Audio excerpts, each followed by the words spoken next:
Next, we have Ed Bolen, President and Chief Executive Officer of National Business Aviation Association. You're recognized for 5 minutes. Well, thank you, Mr. Chairman and Ranking Member Larson, members of the committee.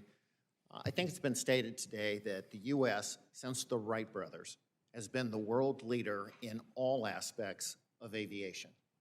And the foundation of our success in aviation has been safety.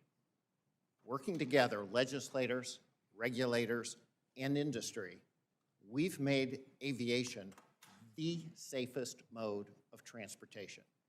It's an incredible record of success. But I think everybody here knows a great threat to success is complacency. It takes constant improvement to get to be the best. It takes constant improvement to stay the best. If you're not constantly improving, you're not keeping up. And with this FAA Reauthorization bill, we have an opportunity to remain the best, to constantly get better, to avoid complacency, and to make sure we never fall behind. NBAA comes forward to this hearing today with 10 recommendations where we can provide targeted solutions to recognized challenges. And the first is, let's get a bill done. Ranking Member Larson talked about the space between 2012 and 2018. We had over 20 continuing resolutions.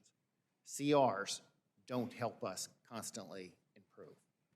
Second thing I would say is don't allow safety to ever be shut down. In the past, we learned that government shutdowns impact the FAA. It doesn't have to be that way. The FAA is a safety organization. We have a trust fund. We have unobligated balances. We can use those balances to make sure the important safety work continues to get done regardless of the environment. I would also urge us to encourage innovation. The FAA has got a mission to promote safety and efficiency. They can do that by enabling the technologies, the performance standards, the operations that enhance safety, sustainability, and allow us to have more air mobility, providing access for everyone. Digitization. My friend Colonel Bunce talked about how we find ourselves at times in black holes. Digitization will help us understand where things are and how we can get them done quicker. This includes the registration, certification, permits of exemption, letters of authorization, even medicals. Digitization is something we need to make sure we're doing, and we're doing well. Workforce is a critical part of our ability to stay the world's best. In the last FAA bill, we required a Women in Aviation Advisory Board, a youth task force. Recommendations are coming forward. What we need to do now is look at those recommendations and see what is actionable.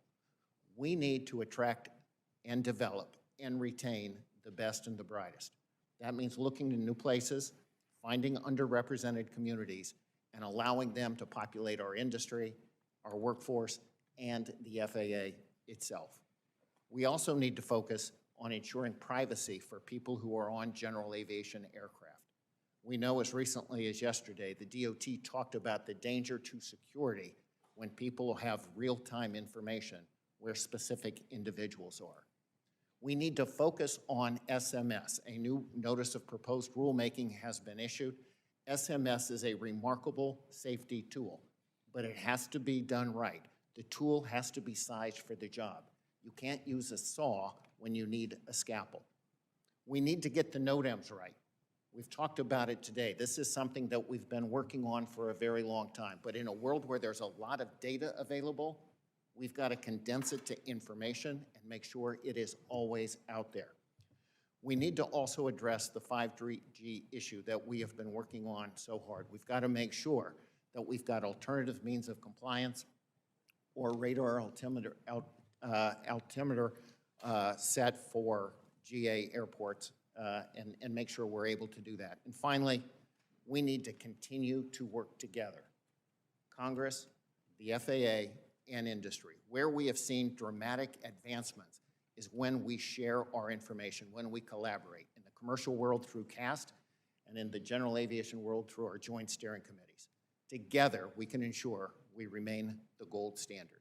Thank you very much. Thank you, Mr. Bolen, and thank you for your specific recommendations as we work on the reauthorization of the 2018 bill. Our